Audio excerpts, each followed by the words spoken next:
संसद के विभिन्न दलों के साथियों द्वारा जो सुझाव मिले उसका भी पूरा ध्यान रखा। इसके बाद ही ये तय हुआ कि जिन्हें कोरोना से ज्यादा खतरा है उन्हें प्राथमिकता दी जाएगी। इसलिए ही हेल्थ वर्कर्स, फ्रंटलाइन वर्कर्स, 60 वर्ष की आयु से ज्यादा के नागरिक, बीमारियों से ग्रसित 45 वर्ष से ज्यादा आयु के नागरिक, इन सभी को वैक्सीन पहले लगनी शुरू हुई है। आप कल्पना कर सकते हैं कि अगर कोरोना की दूसरी वेव से पहले हमारे फ्रंटलाइन वर्कर्स को वैक्सीन नहीं लगी होती तो क्या होता। सोचिए, हमारे डॉक्टर्स, नर्सिंग स्टाफ को वैक्सीन ना लगी तो क्या होता। अस्पतालों में सफाई करने वाले हमारे भाई बहनों को, एम्बुलेंस के हमारे ड्राइवर्स भाई बहनों को वैक्सीन ना लगी होती तो क्या होता।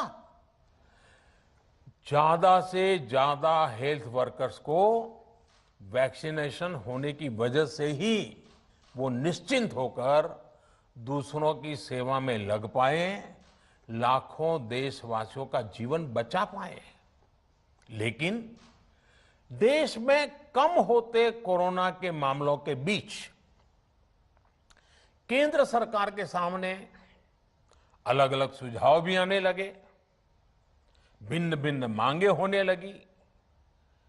पूछा जाने लगा, सब कुछ भारत सरकार ही क्यों तय कर रही है, राज्य सरकारों को छूट क्यों नहीं दी जा रही है, राज्य सरकारों को लॉकडाउन की छूट क्यों नहीं मिल रही है, one size does not fit all जैसी बातें भी कही गई।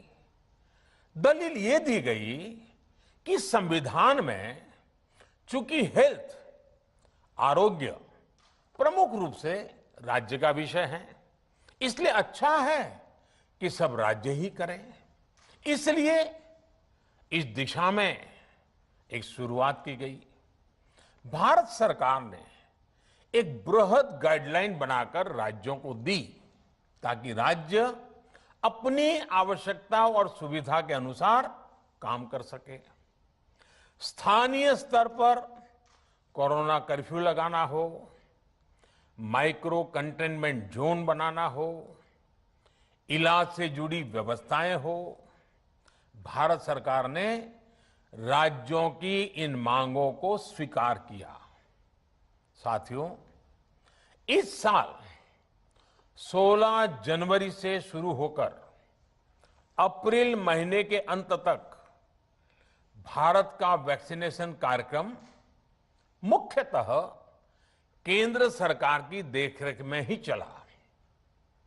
सभी को मुफ्त वैक्सीन लगाने के मार्ग पर देश आगे बढ़ रहा था।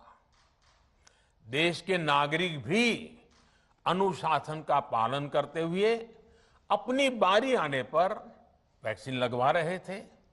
इस बीच कई राज्य सरकारों ने फिर कहा कि वैक्सीन का काम डिसेंट्रलाइज किया जाए और राज्यों पर छोड़ दिया जाए। तरह तरह के स्वर उठे, जैसे कि वैक्सीनेशन के लिए एज ग्रुप क्यों बनाए गए।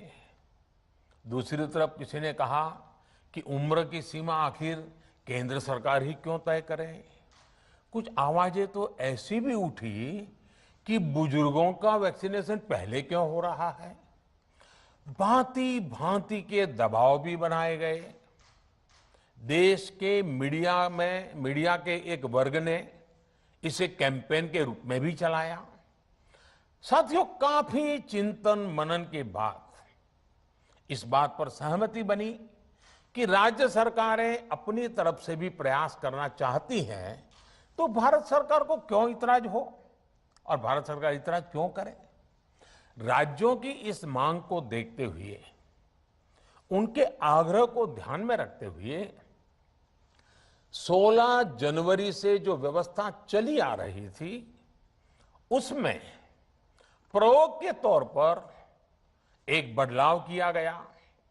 हमने सोचा कि राज्य ये मांग कर रहे हैं, उनका उत्साह है, तो चलो भाई 25% का काम उन्हीं को सुपुर्द कर दिया जाए, उन्हीं को दे दिया जाए।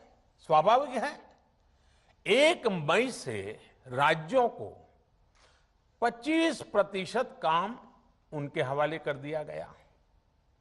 उसे पूरा करने के लिए उन्होंने अपने अपने तरीके से प्रयास भी किए।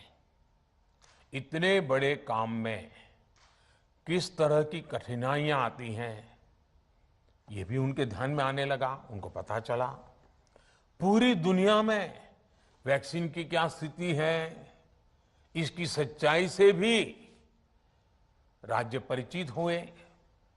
और हमने देखा एक तरफ मई में सेकेंड वेव, दूसरी तरफ वैक्सीन के लिए लोगों का बढ़ता रुझान, और तीसरी तरफ राज्य सरकारों की कठिनाइयां।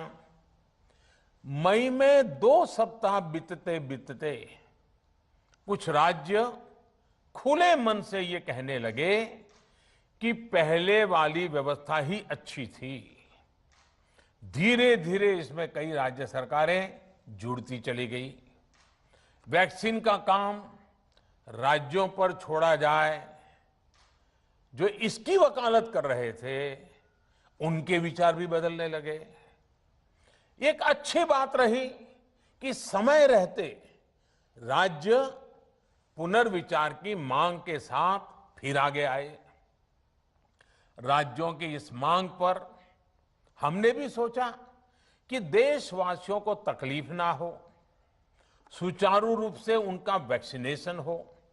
इसके लिए 1 मई के पहले वाली, यानी 1 मई के पहले 16 जनवरी से अप्रैल अंत तक जो व्यवस्था थी, पहले वाली पुरानी व्यवस्था को फिर से लागू किया जाए। साथियों, आज ये निर्णय लिया गया है कि राज्यों के पास वैक्सीनेशन से जुड़ा जो 25% काम था, उसकी जिम्मेदारी भी भारत सरकार उठाएगी। ये व्यवस्था आने वाले 2 सप्ताह में लागू की जाएगी। इन 2 सप्ताह में केंद्र और राज्य सरकारें मिलकर नई गाइडलाइंस के अनुसार आवश्यक तैयारी कर लेगी। संयोग है कि 2 सप्ताह बाद 21 जून को ही अंतर्राष्ट्रीय योग दिवस भी है। 21 जून सोमवार से देश के हर राज्य में 18 वर्ष से ऊपर की उम्र के सभी नागरिकों के लिए भारत सरकार राज्यों को मुफ्त वैक्सीन मुहैया कराएगी। वैक्सीन निर्माताओं से कुल वैक्सीन उत्पादन का 75% हिस्सा भारत सरकार खुद ही खरीद